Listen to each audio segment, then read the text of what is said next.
Die tweede lesing van die vroulikheid in die Godheid of in Elohim. Gister se lesing het ons dan baie mooi gesien dat die skepping van Adam en Eva is verklarend dat daar 'n vroulike Godheid moet wees. Of kom ons stel dit so, dat daar 'n ander helfte vir die man moet wees, want Vader is manlik in sy hele autoriteit en wese. Is hy as hoof manlike, maar in homself, in sy, hy noem dit in my oergrondpool van my is liefde. En dit is daar die innerlike wese, waar die manlike altyd positief is, en die vroulike negatief. En net soos wat jy nie jou kar gaan aan die gang kry as een van daai twee pole nie aan die battery gekoppel is nie, albei moet wees. En dan sal jou kar aan die gang kom. En net so kon die skepping nie aan die gang kom of daar kon bestaan het sonder die positief en die negatief nie. En dit is manlik en vroulik. Net so kan hierdie aarde nie draai as daar nie 'n noordpool positief en 'n suidpool negatief is nie. Geen lewe op hierdie planeet sal bestaan as daar nie positief en negatief gewees het nie. Want dit is wat alles laat bestaan. Interessant dat die aarde altyd oorwegend na negatief toe gaan, maar dan het Vader nog ander planne om hom positief te maak. En dit is vliee. Julle het dit geweet. Dat vliee was van die eerste diertjies wat op die aarde moes bestaan. Want sonder die vlieg se magnetisme wat hy verander van negatief na positief, dink ek, ja. Sou hierdie aarde nie vir ons kon bestaan nie, ons sou nie kon leef nie. So ons slat hulle so maklik dood, maar hulle is daar om kubieke meters, duisende kubieke meters sekerlik in hulle kort leeftyd te verander. Die aarde sou nie bestaan het as die son nie positief was en die aarde negatief ten opsigte van die son nie. Manlik, vroulik. Hoekom is die aarde vroulik? Omdat die aarde al die saad inneem en geboorte gee aan plante, insekte, diere. Dink maar aan al die eiers wat uitbroei en al die verwekkings wat plaasvind in die diereryk, insekteryk. Ek lees of luister vanmôre, het julle het geluister van daai professor. Ek het dit op vars broodjie gesit. Ek gaan nou nie sê hy's 'n ongelowige nie, maar hy's nie 'n ou wat ingelyf is in hierdie nuwe waarhede nie. Hy sê ons het 10 jaar oor. Toe vra die vrou, maar is daar iets wat ons kan doen? Sê ek niks doen nie, ek kan net wag. Want dit is net te groot, dit is te veel. Hulle verwoes die aarde teen so 'n tempo en almal doen mee daaraan dat ons binnekort 10 jaar is niks. Kinders wat nie skool gaan langer skool as 10 jaar. Dan is hier niks. En hy praat van die insekte, bakterieë en allerhande goed wat uitsterf, soos wat die mens alles doodmaak. Weet julle dat die reënwoude nou in Brasilië en Argentinië teen 'n tempo uitgewis word? Om wat te doen? Hulle wil plant daar, hulle wil geld maak. Nou in so 'n boom wat byna 100 meter hoog is daar amper op elke meter, 2 meter, is daar 'n ander klomp spesies wat leef in daai boom. Dit is insekte, goggaitjies, ander bakterieë wat binne in hulle is, hulle ou kossies, dan hoe jy al hoe hoër gaan, is daar ander. So met die uitwissing van die woude, wis jy biljoene spesies en diertjies uit. Hy sê in 'n renoster alleen, hoeveel het hy gesê? Iets in die 60 bakterieë wat net in 'n renoster leef. So, nou maak ons die renoster dood, ons kerm almal oor die renoster, maar daai bakterieë wat net in die renoster leef, wat Vader so geskep het, is vir ewig verlore. Daai bakterieë beland in sy mis, in sy urine, dit beland in die aarde, dit word weer deur miskryers opgeneem, dit word in die grond ingebring, en so is al hierdie dinge nou besig om tot 'n eind te kom.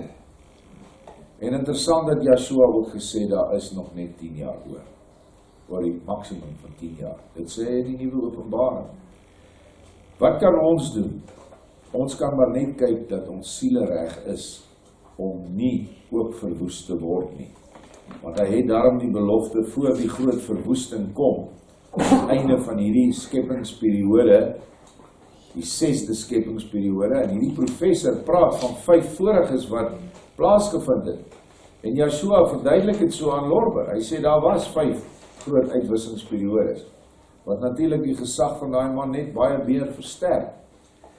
So hier het ons nou al hierdie dinge wat nou geopenbaar word, soos wat Daniël 12 sê, aan die einde van die tyd sal die kennis vermeerder. En dit is die kennis van al Vader se dinge. En hy gebruik selfs wetenskaplikes om dit vir ons te bring. Nou ja, ons het nou verder ook nou gekyk hoe Adam nou uit 2 wesens bestaan, 'n manlike en 'n vroulike, maar nog steeds as een genoem word. Dit was die oorspronklike geskape Adam. Baie mense sien Genesis 1 en 2 as 2 skepings. Dit is nie waar nie. Dit is een skepping.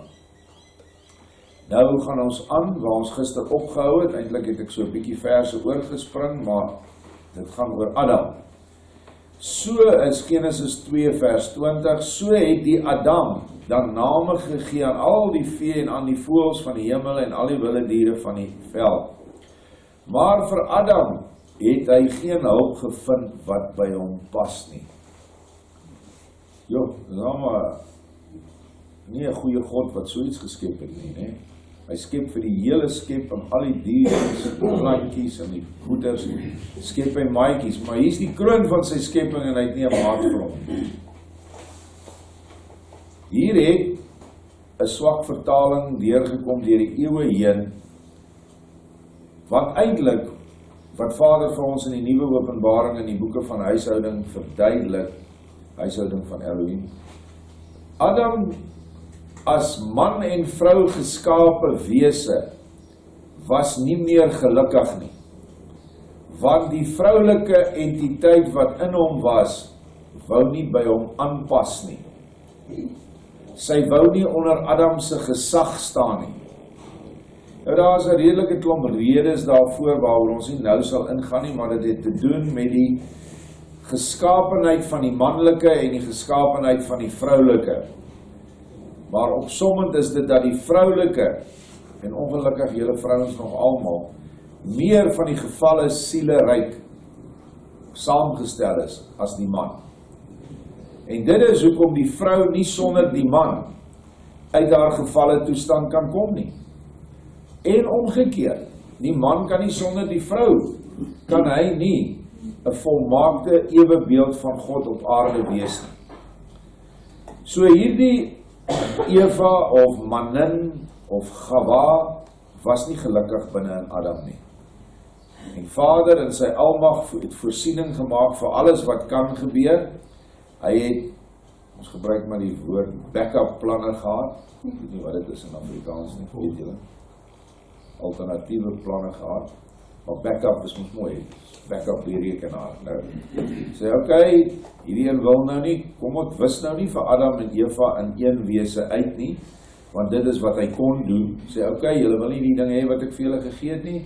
Ek het biljoene jare aan hierdie aarde gewerk, om het voor te berei vir julle. Ek in die 5de skepingsperiode het ek tot niet laat gaan, ek het 'n nuwe skepping vir julle berei 6000 jaar gelede, maar julle stel nie belang nie. Nee, hy gaan en hy doen die volgende, Genesis 2:21. Toe het Yahweh Elohim met diepe slaap op die Adamiet laat val, en terwyl hy slaap, het hy een van sy sykante geneem, die ou Bybel sê ribbebene, en die plek met vlees toegemaak. En Yahweh Elohim bou die sykant wat hy van die Adamiet geneem het tot 'n vrou, en bring haar na die Adamiet. Toe sê Adam, dit is nou eindelik been van my gebeente en vlees van my vlees. Sy sal vrou genoem word, want sy is uit die man geneem. Onthou julle, gister het ek gepraat oor bome wat soos perskebome is, wat manlik en vroulik in een is, afbeelding van Adam en Eva toe hulle een was, of Adam met sy vroulike pool. Nou het ons die twee apart, en so kry ons baie sulke bome, vrugtebome en gewone bome. Julle verduidelik dat die bloekomboom en die moerbeiboom en die karee wat hier by ons volop is, hulle is so.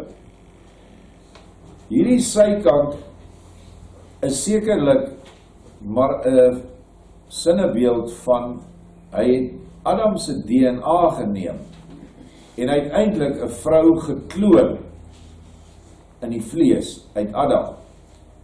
Want jy sien, Adam en Eva het een siel gehad.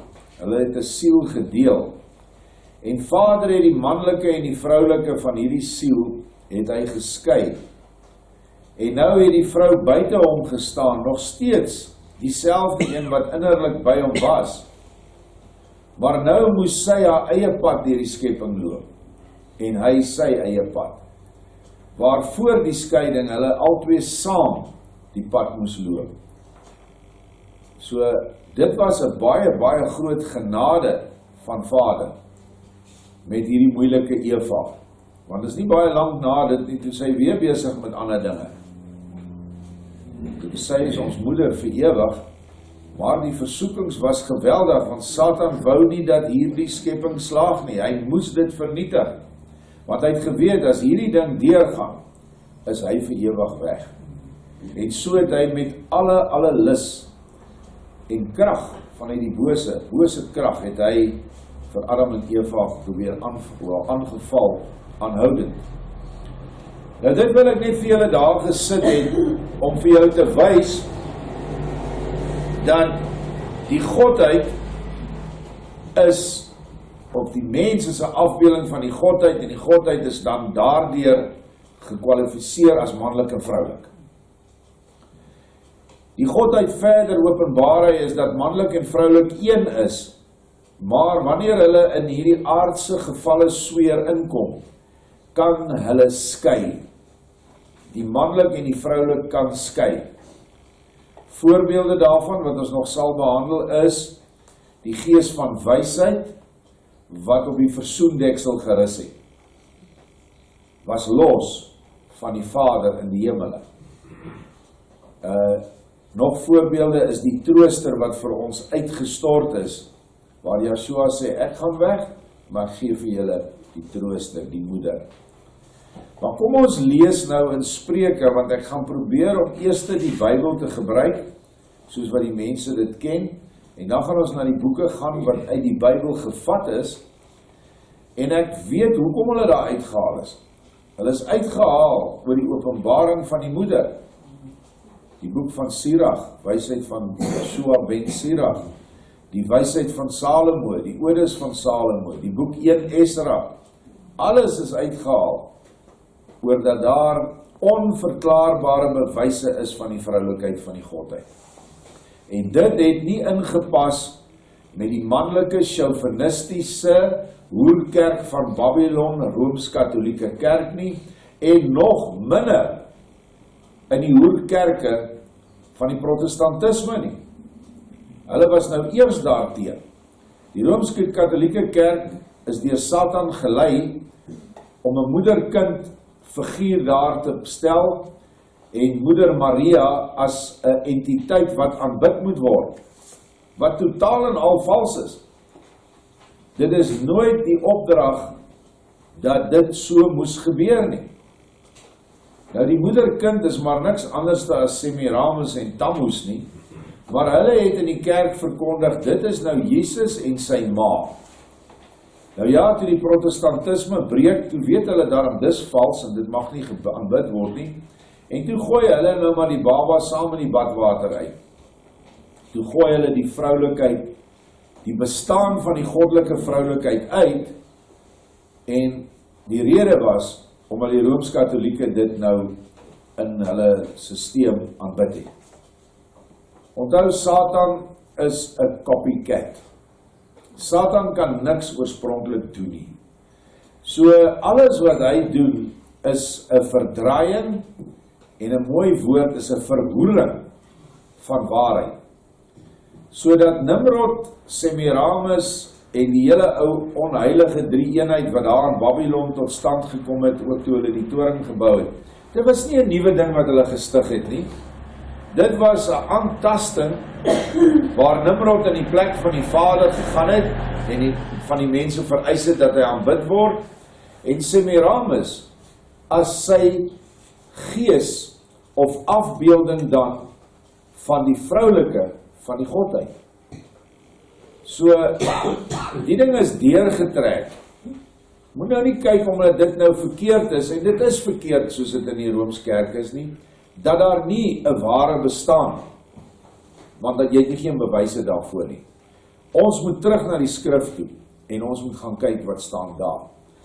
Nou Spreuke 1 vers 8, wat nou in die boek van herinnering gekorrigeer is, as volg: My seun, luister na die tug van jou vader, en verwerp die wet van jou moeder nie. Die ou Bybels is daai vader klein letters, en moeder en wet is klein letters.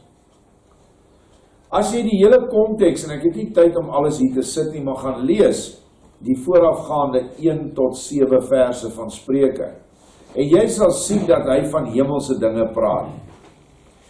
Nog minder het die moeder, het hy nie 'n wet nie. En nog minder is die vader hier, wat hier gepraat word, Salomo se pa nie. Praat nie van Dawid hierso nie. Praat ook nie, wie was Salomo se ma? Dit is Batseba. Ek kan nie onthou nie. Hier sê hy, luister na die tug van die Vader in die hemel, en verwerp die wet van jou moeder in die hemel nie. Want sy is 'n lieflike kraans vir jou hoof, dis die wet, en suurlike kettinge vir jou hals. My seun, as die wetsoortreders jou wil verlei, moet jy nie inwillig nie. Die wysheid roep hard daar buite, sy verhef haar stem op die pleine. Ons stop net daar. Is dit 'n entiteit met 'n identiteit? Verseker. Hierdie wysheid kan roep. Hierdie wysheid word as vroulik beskryf. Sy, en dit is daarom korrek vertaal in die meeste gevalle in Spreuke, maar nie in al die gevalle nie. Want die woord wysheid in Hebreëus eindig op 'n vroulike agtervoegsel. Dit is nou maar net hoe dit werk. Maklike vergelyking, jy kry Johan, dis manlik. Johanna, wat eintlik Jehoganna is vroulik. Ok? So, dit is wat hier gepraat, hierdie wese. Op die hoek van die rumoerige strate roep sy, by die ingange van die poorte in die stad, spreek sy haar woorde. Hoe lang sal julle eenvoudiges die eenvoudigheid lief hê, en die spotters lus hê om te spot, en die dwaase kennis haat? Wend julle tot my teregwysing, dan laat ek my gees vir julle uitstroom. Wil ek my woorde aan julle bekend maak. Omdat ek, is nog steeds die wysheid wat praat, en geroep en julle geweier het, ek my hand uitgestrek en niemand geluister het nie. En julle al my raad nie opgevolg het, en van my teregwysing nie wou weet nie. Daarom sal ek ook lag by julle ondergang. Ek sal spot as julle verskrikking kom. As julle verskrikking kom soos 'n onweer, en julle ondergang soos 'n stormwind aankom, as benoudheid en angs julle oorval, soos wat ons nou gepraat het hier in die einde van die tyd, in die volgende 10 jaar. En mense, asseblief, ek kap nie 10 jaar in 'n klip uit nie, voordat mense my nou oor 10 jaar weer gaan aanvat as 'n vals profeet nie. Ek sê net wat Yeshua gesê het. Hy sê 1000 jaar sal verbygaan, en nie heeltemal 1000 jaar nie. As hy besluit om die tyd langer te laat gaan, as hy beseringstyd by hierdie wedstryd of spel wil bysit, kan hy. As hy nog 50 wil bysit, dan kan hy. In elk geval is tyd relatief. Dit gaan oor vlakke. Ek het dit vir julle nou die dag verduidelik. Vers 28 van Spreuke 1. Dan sal hulle na my roep, maar ek sal nie antwoord nie. Hulle sal my soek, maar my nie vind nie. Wie soek ons nou? Die Vader? Nee, hier staan die wysheid. Die gees van wysheid, want dit is op ander plekke hoe hierdie wese beskryf word as 'n gees. 'n moedergees, 'n vroulike gees. Omdat hulle die kennis gehaat en die vrees van Jahwe nie verkies het nie. En van my raad nie wou weet nie, my teregwysing verag het. Daarom sal hulle eet van die vrug van hulle wandel en versadig word van hulle planne, want hulle eie afkeurigheid maak die eenvoudiges dood, en hulle eie sorgeloosheid rig die dwaase ten gronde. Want die wat na my luister, sal veilig woon en gerus wees teen die vrese van besoedeling.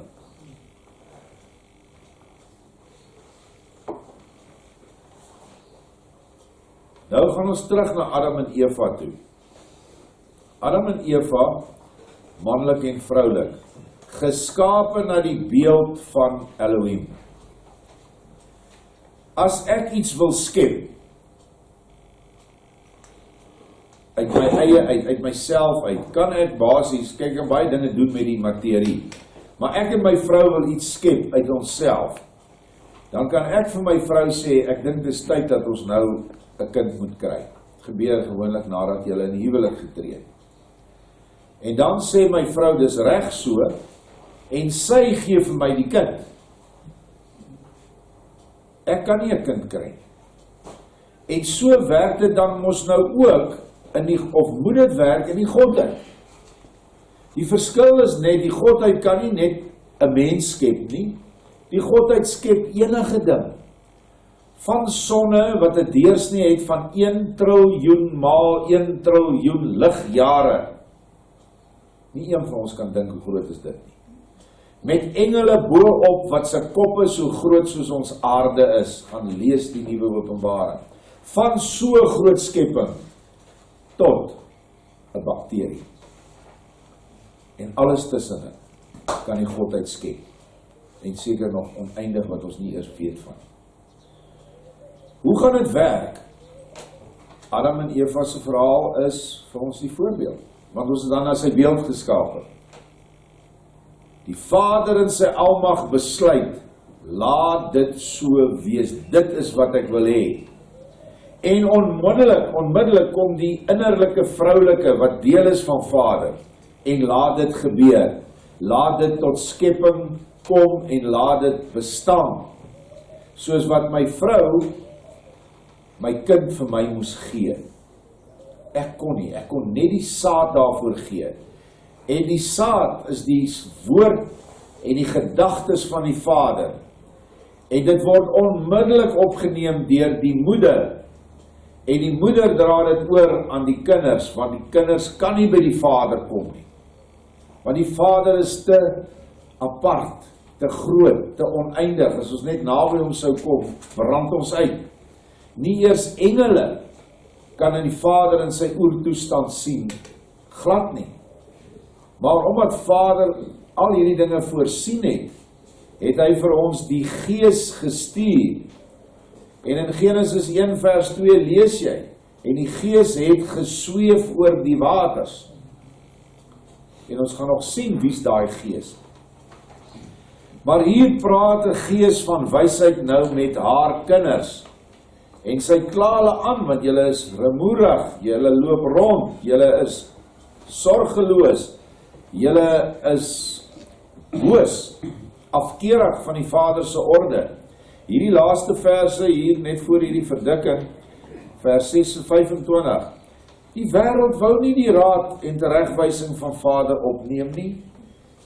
Nou gaan hulle onder, en hier sê die wysheid, nou sal ek lag en spot, omdat julle nie wou geluister het nie. Die stormwind kom, die verskrikking kom, benoudheid en angs is hier in hierdie land. Ek lees dit elke dag hoe benoud en angsvol mense is. Hoekom? Want hulle het nie Yeshua in hulle harte nie. Hoekom het hulle Yeshua nie in hulle harte nie? Want hulle die wysheid verag. Nou ja, dan sê sy, dan sal hulle na my roep, vers 28, en ek sal nie antwoord nie. Hulle sal my soek, maar my nie vind nie. Want hulle wou nie die kennis oor Vader Jahwe en oor die Seun Die basiese goed wat in die Bybel staan, wou hulle nie hê nie. Hulle het dit verwerp. Maar baie van hulle is Christene, maar hulle is nog steeds so benoud. Dit is omdat hulle Yeshua verruil het vir 'n kerk as die vroulike en die predikant as die manlike. So as hulle iets wil weet, dan gaan hulle na die dominee of die pastoor toe. As jy vir hulle iets waar gee, dan sê sy, nee, wag, ek gaan eers my pastoor of my dominee vra.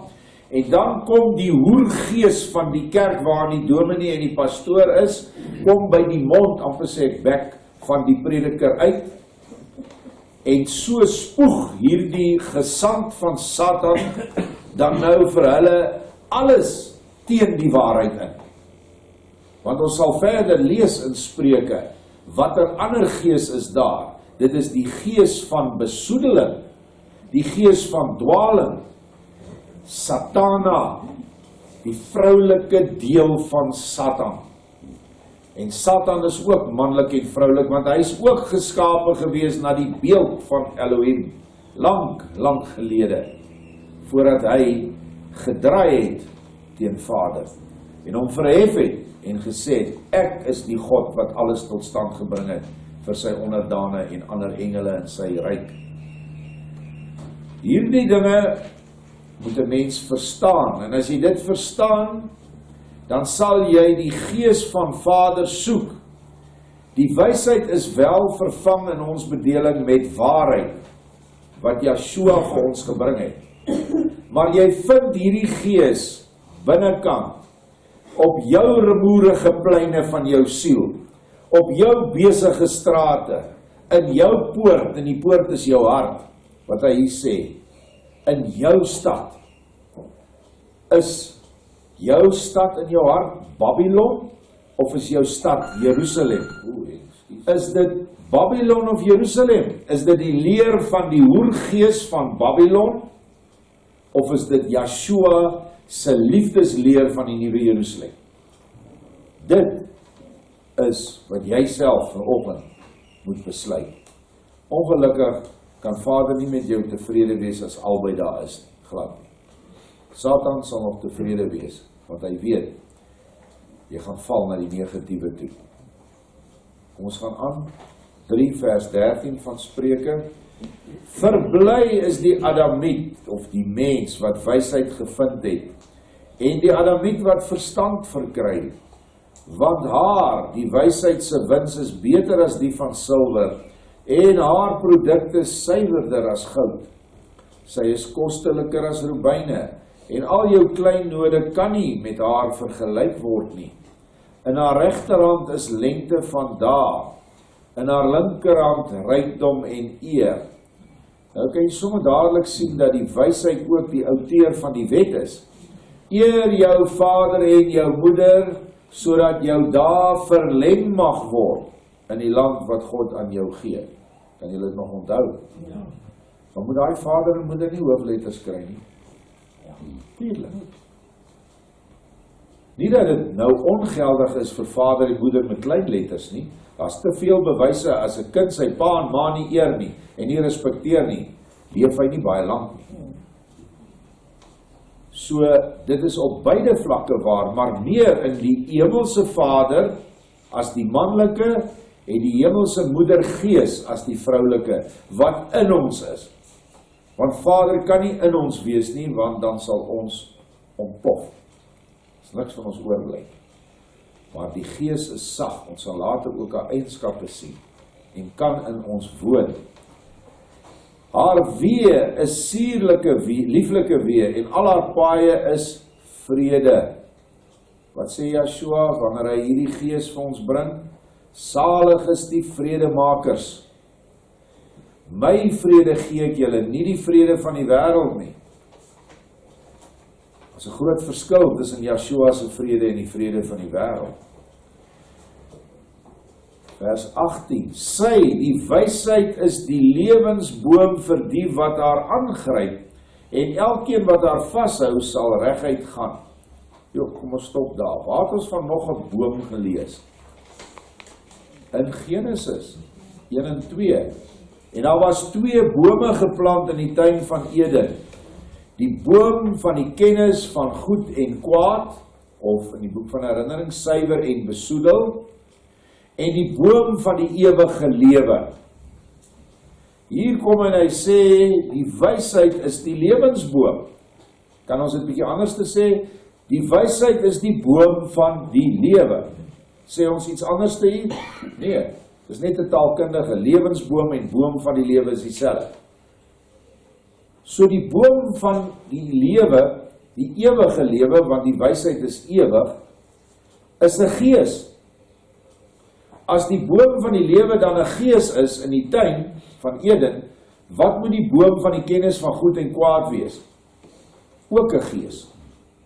Watter gees? Die gevalle gees.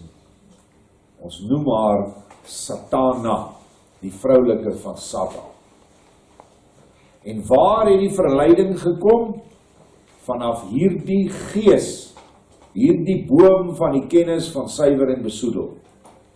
En 'n gevalle engel het verskyn aan Eva eerste en vir haar kennis gegee om te eet, om in te neem wat boos was, en hierdie kennis het gegaan oor verwekking, want Satan het geweet waar om hierdie lyn af te sny.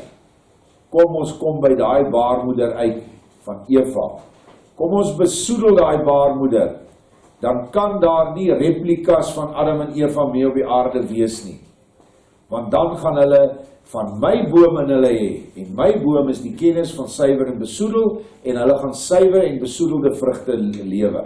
Wat toe so gebeur het?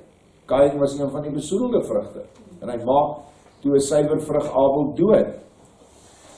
Sien julle hoe al hierdie goed in mekaar pas, want jy kan dit nie by appeltjies bring wat geëet is nie. Want hoekom sal vader 'n man en 'n vrou vir ewig vervloek, omdat hulle appel geëet het? Die man moet werk vir die res van sy lewe in die sweet van sy aangesig, die vrou gaan met moeite kinders baar, en dit is dorings en distels wat voor hulle is, en al die dinge, waar natuurlik die dorings en die distels na die nageslag verwys. So al hierdie dinge kan jy aflei wanneer jy hierdie woorde by mekaar bring. Spreuke by Genesis. Nou ja, ons moet daar vashou, dan sal ons reguit gaan. Nou, vers 19. Jahwe het deur wysheid die aarde gegrond, deur verstand die hemele vasgestel. Kan ek dit net in Afrikaanse taal maklik?